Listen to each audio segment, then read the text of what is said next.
민동기의 저널리즘 M. 네, 한 주간 뉴스 중에 좀 우리가 눈여겨봐야 될 뉴스를 골라가지고 얘기를 나눠보는 시간입니다. 저널리즘 M. 오늘은 어떤 주제를 갖고 오셨나요? 청와대 새 대변인 얘기입니다. 아, 중앙일보 기자죠? 네, 예. 강민석 전 중앙일보 이제 부국장이었는데요. 예. 문재인 대통령이 어제 공석 중인 청와대 대변인의 강민석 전 기자를 이제 발탁을 했습니다. 네. 원래 경향신문 기자 출신이고요. 예. 2000년부터 중앙일보 기자로 일을 했습니다. 중앙일보에서는 정치부장, 논설위원, 정치 에디터 등을 지냈고요. 지난 2일 중앙일보에 사직서를 제출했고 3일 수리가 됐습니다. 예, 뭐 정치부 라인이었군요. 그렇습니다. 그러니까 기자 2일날 사직서를 제출했으면 지금 오늘이 7일이니까 뭐 5일, 네. 3일날 수리된 걸로 따지면 4일 만에 임명이 되는 건데 이거 뭐 기자로 있다가 그냥 바로 청와대 갔다 이렇게 봐도 되는 거네요. 그죠? 그래서 이제 비판이 제기가 되고 있고요. 네. 이른바 그 폴리널리스트 논란입니다. 네. 언론인에서 청와대로 직행하는 경우는 이전 정부도 있었고 이제 그럴 때마다 비판을 받았는데 특히 이번이 논란이 되는 게요. 네. 박근혜 정부 당시 현직 언론인 청와대 행에 당시 야당이었던 더불어민주당이 이거 권언유착이다. 언론 윤리를 저버린 것이다라고 강하게 비판을 했거든요. 그러니까 민경욱 KBS 기자가 바로 직행했죠. 네, 아침에 편집회의 들어가고 네. 저녁 때 오후에 청와대 갔던 일. 네. 그 민주당에서 많이 비판을 했었죠. 근데 지금 이제 할 말이 없게 됐습니다. 특히 문재인 정부 들어서는 한겨레 기자를 지낸 김의겸 전 대변인하고요. 네. KBS 아나운서였던 고민정 전 대변인에 이은 세 번째 언론인 출신 청와대 대변인인데 네. 근데 김의겸 기자하고 네. 고민정 전 대변인 같은 경우에는 최소한의 유예 기간은 있었거든요. 김의겸 대변인은 한 반년 정도 그렇습니다. 쉬었죠. 예. 근데 고민정 대변인은 그만두고 캠프에 들어갔죠. 캠프에 바로. 들어갔습니다. 예. 예. 문재인 그 당시 대선 후보 캠프로 바로 들어갔죠. 그렇습니다. 사실은. 예. 그래서 강민석 대변인은 비교를 해보면 네. 바로 직행을 했다고 봐도 될 것 같습니다. 그렇죠. 바로 간 거죠. 자, 이 중앙일보 반응은 어떻습니까? 그 노조에서 성명도 내고 그랬다던데. 그러니까 중앙일보 JTBC 통합노조가 있는데요. 예. 어제 유감 성명을 발표를 했습니다. 그러니까 지난달 31일 언론에 내정 사실이 보도된 뒤 이틀 만에 차직서를 냈다 이런 점을 언급을 하면서 네. 잠시간의 냉각기도 없이 곧바로 청와대 직원이 됐기 때문에 유감을 표한다라고 비판을 했고요. 특히 중앙일보라는 신뢰 자본이 이 강 전 부국장의 사적 행보에 쓰였다는 점에서 선배이자 동료였던 그를 비판하지 않을 수 없다. 이렇게 좀 비판을 했습니다. 근데 이게 참 자주 있어가지고 요새는 이거 참 비판하기도 힘듭니다. 그렇습니다. 또 있죠. 지금 언급한 사람들 말고도. 그러니까 직행한 케이스가 있는데요. 네. 윤도한 국민소통수석 MBC 출신인데 예. 바로 직행을 그때도 한 바로 갔었나요? 경우였고요. 예. 여현호 국정홍보비서관 한겨레 기자 출신인데 역시 바로 직행을 한 케이스입니다. 네. 그러니까 이번이 세 번째라고 보면 되는데요. 여러 비판이 그때 나왔거든요. 네. 그러니까 문재인 대통령이 신년 기자회견에서 이 비판에 대해서 이렇게 또 얘기를 하기도 했습니다. 그러니까 현직 언론인이 청와대에 오는 게 괜찮은 거냐고 비판을 한다면 달게 받을 수밖에 없다. 대통령으로서 욕심은 청와대에 가장 유능한 사람을 모시고 싶다는 것이고 네. 언론 영역에서 공공성을 살려온 분들이 청와대에 와서 잘해준다면 좋은 일이다 이렇게 말을 하기도 했는데요. 근데 한 가지 차이점이 있다면 문재인 정부 들어서 보수신문 출신 현직 언론인이 직행한 경우는 이번이 처음이라는 겁니다. 그러니까 이른바 조중동 라인에서 온 거는 처음인 거고. 그렇습니다. 요거는 좀 특이사항은 있는 것 같아요. 그래서 일각에서 뭐 보수층 끌어안기 아니냐 이렇게 해석을 하기도 하는데요. 네. 근데 제가 봤을 때 중앙일보 출신 기자가 청와대 대변인으로 갔다고 보수층 여론이 바뀔 수 있다고는 생각을 하지 않고요. 그렇죠. 예. 그리고 청와대도 이런 얘기를 했습니다. 중앙일보는 중앙일보고 강민석은 강민석이다. 개인의 능력을 인정하고 그래서 기용하는 것이다라고 이제 설명을 했는데, 네. 근데 한 가지는 분명한 것 같습니다. 언론계 전반적으로 평가가 좋지 않다는 점에서 보수층 끌어안기는 좀 아닌 것으로 좀 보입니다. 여기서 이제 사람들이 궁금해하는 지점이 이걸 겁니다.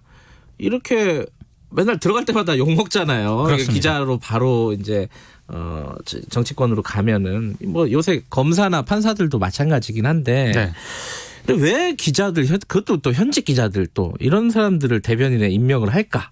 이거죠. 저는 청와대 나름의 계산하고 네. 언론인 나름의 계산이 맞아떨어지는 것 같은데요. 네. 일단 청와대 같은 경우에는 문재인 정부 들어서도 여전히 언론을 관리의 대상으로 좀 바라보고 있는 게 아닌가. 네. 저는 이런 생각을 좀 해봤습니다. 사실 대변인이라고 하는 게 사안에 대해서 이제 청와대 입장을 밝히는 거고요. 네. 기자들 질문을 받고 답변을 하는 그런 역할 아니겠습니까? 네. 그러니까 특정 이슈라든가 이런 게 불거지면은 청와대 공식 입장을 밝히는 통로인데 네.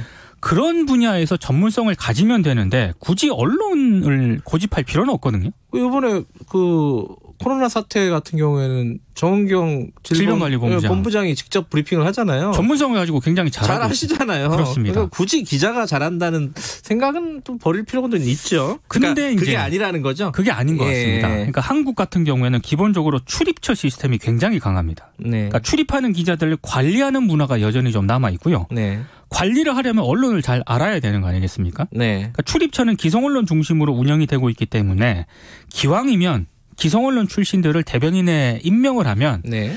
나름 잘 관리를 하지 않을까라는 그런 판단을 한 것 같은데요. 그러니까 청와대 대변인을 좀 새롭게 임명을 해서 뭐 정치와 언론의 새로운 관계 정립, 변화를 좀 이끌기보다는 기존 시스템에 좀 안주하려고 했던 게 아닌가. 네. 이러면 기존 풀 내에서 사람을 찾게 될 수밖에 없거든요. 네. 강민석 신임 청와대 대변인도 그리고 김의겸 전 청와대 대변인과 마찬가지로 참여정부 시절 청와대 출입기자를 지낸 이력이 있습니다. 둘 다 참여정부 때 출입기자를 했었군요. 그렇습니다. 예. 이런 점을 감안을 하면 문재인 정부 인재 풀의 한계를 좀 드러내고 있는 것 아니냐 이런 또 비판이 나오기도 합니다. 그렇군요. 그러면은 나중에 이제 다른 당에서 정권을 잡으면은 그 예전에 그 전에 청와대에 있었던 또 그런 식으로 가더라도 할 말이 없게 되는 거죠. 그럴 가능성들이 되게 높죠. 네.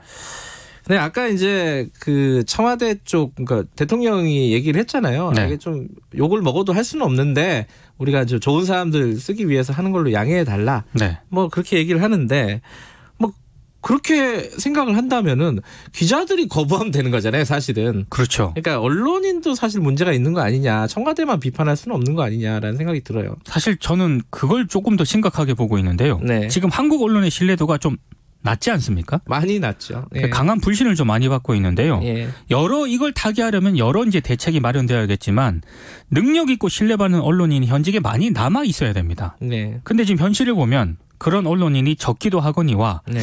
우리 언론 구조 자체가요. 네. 현직에서 주요 보직을 맡지 않게 되면 언론인 생명이 사실 다 끝나는 구조거든요. 네. 그러니까 승진해서 배제가 되면 다른 길을 찾아야 되는 그런 상황입니다. 그러니까 이런 구조 자체가 언론인의 뭐 정치권 행위라든가 네. 청와대 행을 좀 부추기고 있는 건 아닌가.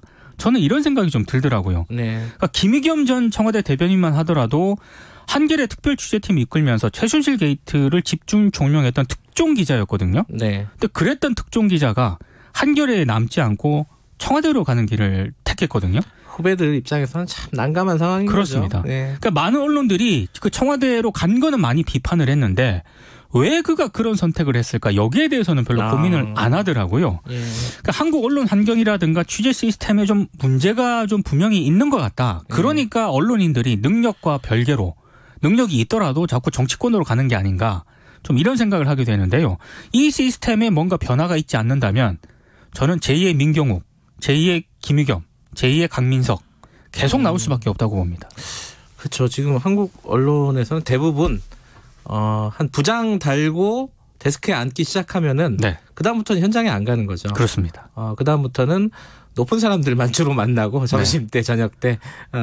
그리고 이제 부국장까지 갔다가 예. 뭐 국장이 안 되거나 이러면은 이제 논설위원으로 가거나 예. 한직으로 좀 가야 되거든요. 그렇죠. 그러니까 현장에 가는 게 두렵기도 하고. 그렇습니다.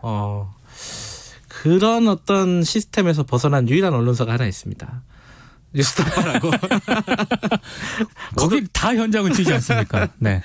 자, 여기까지 듣겠습니다. 고맙습니다. 고맙습니다. 저널리즘 M 고발뉴스 민노기 기자였습니다. 김경래 최강시사 듣고 계신 지금 시각은